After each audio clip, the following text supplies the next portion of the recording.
Hello everyone, welcome back to my YouTube channel. I haven't been able to post in such a long time because I've had exams and tests from university, but I'm back and I'm here to react to a video by Umar Johnson reacting to Lil Nas X.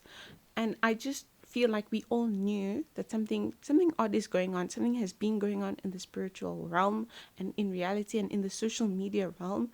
And now it's just coming to fruition. Like everything has been building up. And Lil Nas X, his parents were very religious, are still religious. I think his father is a pastor. So now everything that he was doing, this video is quite late, but it is an act of rebellion to his father, to his parents in general, to the Christian faith, because he's gay and he's just internalized so much homophobia, so much of the hate that he feels that Christians have towards him, and it just came out through his music. So now let's see how Umar Johnson reacts to this, and then I'll give my commentary. Enjoy. I wanted to go over last night, just kind of rap. Okay. What happened with Lil Nas X? I'm still waiting because everybody posted it. It's on the feed. What was it? I keep hearing about it, but our producer here today, Sharif, tell me what he said happened was some demonic things going on as far as a commercial that came out, and it had 666 on sneakers. So everybody likes to wear Air Max. Okay. Everybody likes the 96 Air Max. Okay. And with the 96 Air Max, they're red and black. They have blood dripping on them. And they have 666 on them as well. Okay. And then on the commercial, it's Lil Nas X, dressed in pretty much like all leather, hair's black, cornrow, and then there's a devil. He's sitting in a chair, and he's on top of the devil like a stripper giving lap dance. No way. This is a commercial or video? This is a video right now. Nike's claiming that they didn't authorize it, but This is a video for one of Lil Nas X's songs. Yes. What's the name of the song? not sure what the song is. I'll look. It's a brand new video. Brand new. Okay. Brand new. Here's what I would say to that. Okay. At the apex of the global white supremacist hierarchy, there are in fact demonic rituals.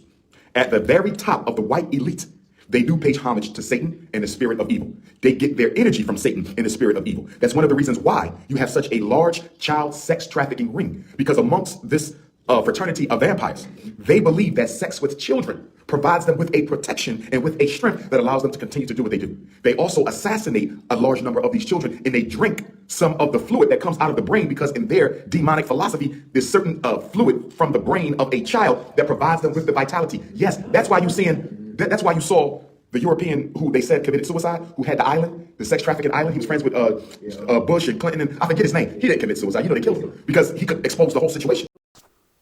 Okay, I find it interesting how he mentions vampires and bloodsuckers and the use of children. We all know the theories of adrenochrome and fear, your adrenaline and your mind, So now the use of children and their youthfulness to get their essence and to rejuvenate yourself. I immediately thought of the royal family, Queen Elizabeth and her husband who now passed away, may he rest in peace, Prince Philip. But I thought of how I recently watched Joe Biden give a speech, and I was like, he is very incoherent. There's a lot of jokes about him having dementia, but then I thought he's only in his 70s. And then I watched a video of the Queen, who's in her 90s, and she sounds very proper and she just speaks eloquently. She knows how to articulate her words. And I'm like, what's the disconnect here? And there's so many stories of her being a reptile and them not being humans. I do understand people saying that they're wicked. Anyway, to move away from that, he moved into Jeffrey Epstein. I don't know how he managed to make the connection. We will see. But yeah, it's there's so much to be uncovered in the world that we just don't know. And it's so interesting how he's just dead. Jeffrey Epstein. Jeffrey Epstein. This is what they do. You saw last week they found a whole bunch of children in Philadelphia. Did you see that? A second ring. But notice they didn't arrest nobody. They keep finding children, but they never find the perpetrators. How is that? Y'all got access to everybody's cell phone, everybody's email.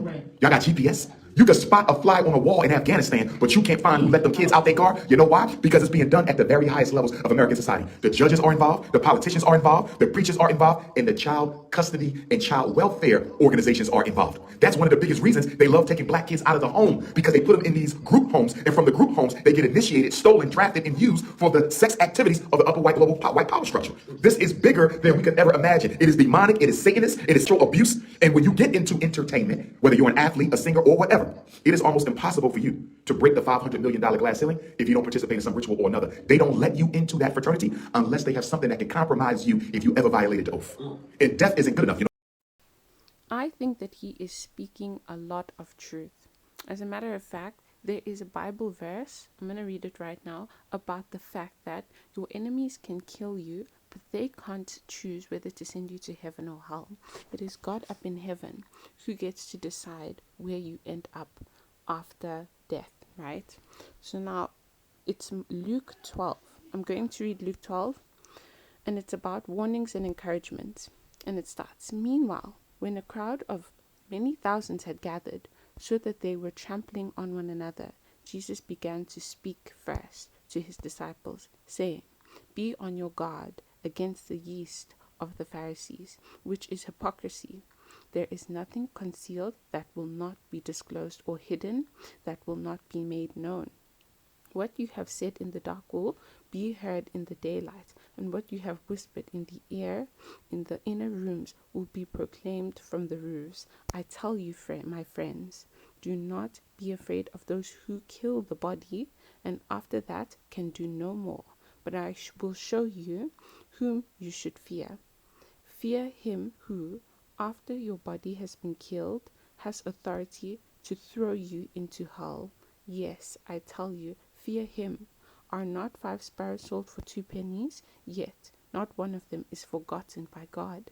Indeed, the very hairs on your head are all numbered. Don't be afraid. You are worth more than many sparrows. I tell you, whoever publicly acknowledges me before others, the Son of Man will also acknowledge you before the angels of God.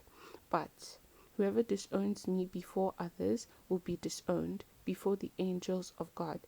And everyone who speaks a word against the Son of Man will be forgiven. But anyone who blasphemes against the Holy Spirit will not be forgiven.'" This is why the Bible is filled with so much knowledge, so much richness, and the fact that Lil Nas X even has the ability to do this just shows how merciful God is. He has given us the freedom to even do wrong and to do right. So when people are outraged, they don't understand that we don't have an effect right now, but in the end, God will prevail and every knee shall bow.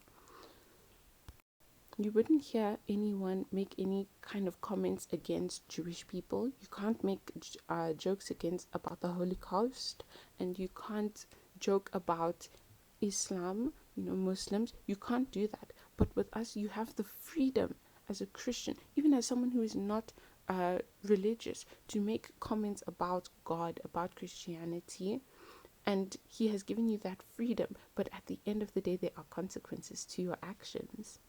Because they can kill you. But if you already let the secrets out, you understand it's too late. Nah, they don't want to necessarily, they may kill you in the final analysis, but they need to intimidate you. And so what they usually do is they make you participate in homosexual activity. Because for most black males, for the community to know that you participated in a homosexual activity is a very embarrassing thing. So most of them have to compromise with homosexual acts. You do have to sell your soul when you get to a certain level, which is why I thank God that I was never blessed with talent enough to go in any of those ways. I was always black consciousness and black revolution since I was a child. And when young black boys and girls come to me and they say things like, I want to be a football player, I want to be a basketball, I want to be this, a part of me, I got to support them. Because there's nothing wrong with wanting to do that. But at the other end, I know that if they make it, they would have to sell their soul. And guess what? In the final analysis, it's never worth it. Look at Bill Cosby. You think, look where you at. When they done with you, they done with you. But you sold your soul or not, you still a Negro to them.